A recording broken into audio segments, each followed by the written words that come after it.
E aí galerinha, beleza? Aqui fala Bruno Lira Gamer e sejam bem-vindos a mais um episódio. E gente, dessa vez eu estou aqui trazendo um tutorial de como fazer uma porta com senha. Já fiz já 3 aqui. Aqui ó. Deixa eu tirar aqui da terceira pessoa agora.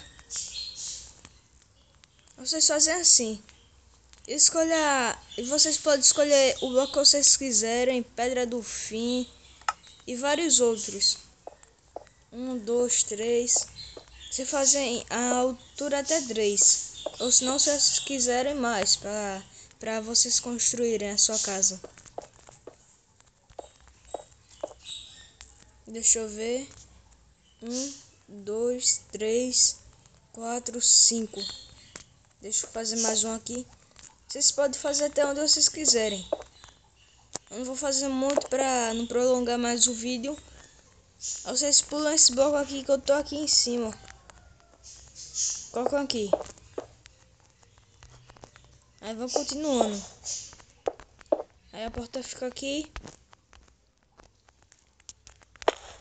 E aí coloca os blocos. Aí coloca. Eita. Aí vai precisar da tocha de redstone. E isso daqui é a redstone. Aí você coloca ali a porta de ferro.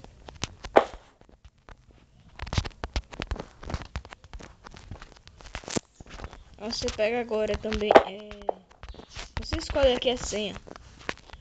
Eita, a alavanca. Aqui e aqui. Vocês pulam esse bloco, não colocam. Aí aqui ó, vocês escolhem uma senha aí. Deixa eu ver aqui, vou querer 1, 3, 5. Aí eu coloco aqui. Aqui.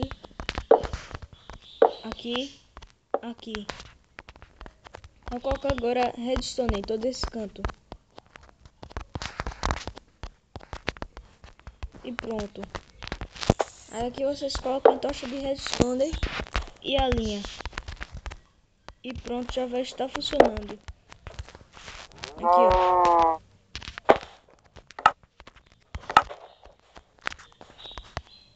E se vocês estiverem escutando alguma coisa, é que aqui tá chovendo.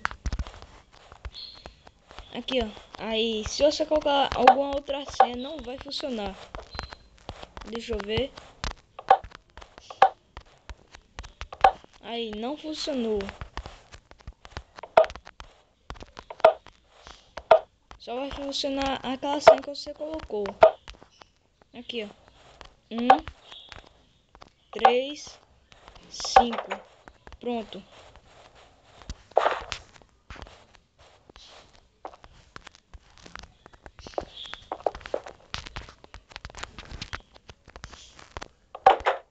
Porque se você ativar esse daqui, vai ativar um aqui ó.